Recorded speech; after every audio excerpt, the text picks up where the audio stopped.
Mafia Atiq Ahmad को गुजरात की Sabarmati jail से सड़क के रास्ते उत्तर प्रदेश लाया जा रहा है। उमेश पाल के अपहरण के मामले में आरोपी अतीक अहमद को इसलिए लाया जा रहा है कि ताकि 28 मार्च को उसके सामने ही फैसला सुनाया जा सके। ये वही उमेश पाल हैं जिनको हाल ही में दिन दहाड़े गोलियों से भून डाला गया और उनकी मौत हो गई। साल 2006 में उमेश पाल का अपहरण किया गया था। इसका आरोप अतीक अहमद और उसके गैंग पर लगा था। अब 17 साल के बाद इस मामले का फैसला सुनने के लिए उमेश पाल जिंदा नहीं हैं और उनके हत्यारे फरार चल रहे हैं। उमेश पाल अपहरण कांड में अतीक और उसके साथियों पर आईपीसी की धारा 147, 148, 149, 323, 341, 504, 506, 342, 364, 34, 120 बी भारतीय दंड संहिता और 7वां आपराधिक दंड विधि संशोधन अधिनियम के तहत आरोप बना है। इनमें आईपीसी की धारा 364 ए सबसे बड़ी है। ये अपहरण के लिए दंड का प्रावधान करती है। जानकारों का कहना है कि अगर दोष साबित हुआ तो अतीक समेत अन्य आरोपियों को आजीवन कारावास की भी सजा हो सकती है। आईपीसी की धारा 362 अपहरण को परिभाषित करती है। अपहरण का शाब्दिक अर्थ है किसी व्यक्ति को बल प्रयोग या कपटपूर्ण तरीके से ले जाना।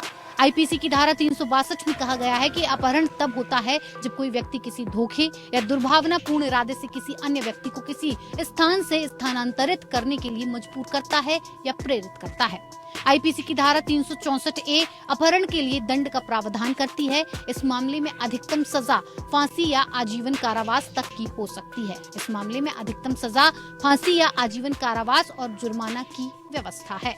आईपीसी की धारा 365 के अनुसार जब किसी व्यक्ति को अनुचित रूप से कैद करने के लिए उसका अपहरण करेगा तो उसे किसी एक अवधि के लिए कारावास की सजा होगी।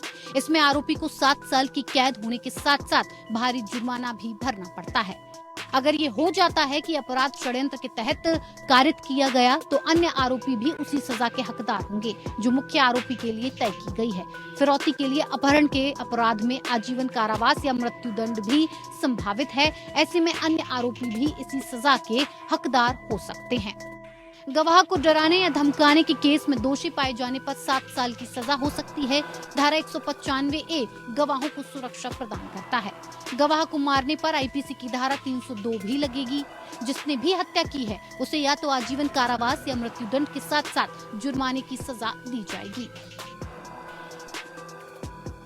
साल 2005 में 25 जनवरी को हुए राजू पाल की हत्या के समय राजू पाल बसपा के विधायक थे और उनको दिन दहाड़े प्रयागराज की सड़कों पर गोली मार दी गई।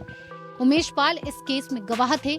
आरोप है कि उमेश पाल की गवाही को रोकने के लिए 28 फरवरी 2006 को उमेश पाल का अपहरण कर लिया गया। इसके 1 साल बाद उमेश पाल ने प्रयागराज के धूमनगंज थाने में साल 2007 में केस दर्ज करवाया।